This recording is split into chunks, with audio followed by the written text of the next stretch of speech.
Okay everyone, welcome to another video on the Foxtech YouTube channel. This time we talk about selfies and how you can make sure that you take clear selfies. Now there are many different rules for this and many different things to cover, so let's begin. First of all, it also depends which iPhone you have, because if you have like iPhone 6s compared to iPhone 15, obviously the clearer selfie is going to come out of the iPhone 15 just because it's a newer model, right? So the camera is better. But besides that, there are different things to pay attention to.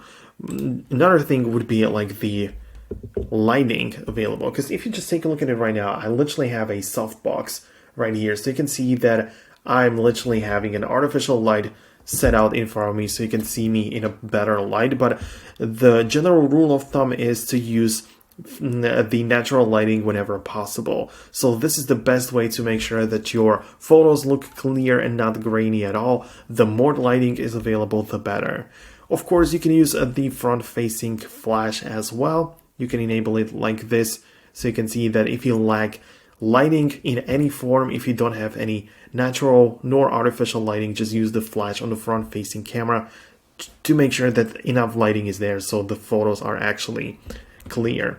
Now the next thing would be the camera lens, because you may notice that the camera on the front may be a little bit like dirty there. So if you have a microfiber cloth, it's the one that you use to wipe your glasses, just gently or like slightly dampen the cloth. You can just come across and like rub the camera a little bit to make it clear, to make it nice, so there isn't anything dirty on the actual camera lens, because that would naturally make the selfies not as clear. So this is another thing to pay attention to.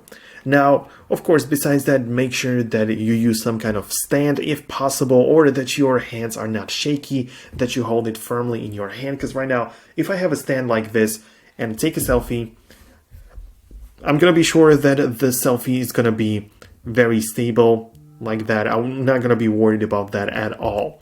Also, if you want to like make it stable like this, what you can do is to also make it like set up a timer. Like you can make it 3 or 10 seconds. So I can just set it up, stand, or like put it somewhere and take a selfie like this.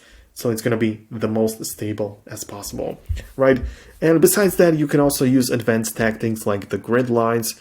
You can set up the grid lines in the settings as well to have like better composition like that. So that's something to pay attention to. And besides that, there are only like some random tips and like tricks which you can do to enhance the selfie quality. But once you get the basics, which I mentioned, once you get the basics out of the way, you're going to notice that the selfies are going to look very clear, and you can only then just play with the, I don't know, with like the editing in the photos. Like you can add some sharpness there, or add a little bit of lighting and like lift the shadows a little bit. But you have to make sure that the selfies look good fresh out of the camera and then perform any changes. So don't rely on post-productions when it comes to making your selfies look nice. So this is what I wanted to show you. These were my tips. If you're interested in that and in social media, make sure to check out the Foxtech educational platform, where I have an entire social media section where you can just watch courses. As of right now, there is a course for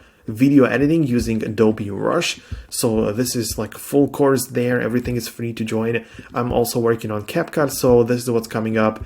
And yeah, I'm gonna wait for you inside for now. Thanks a lot for watching, and I will catch you in the next Foxtech tutorial.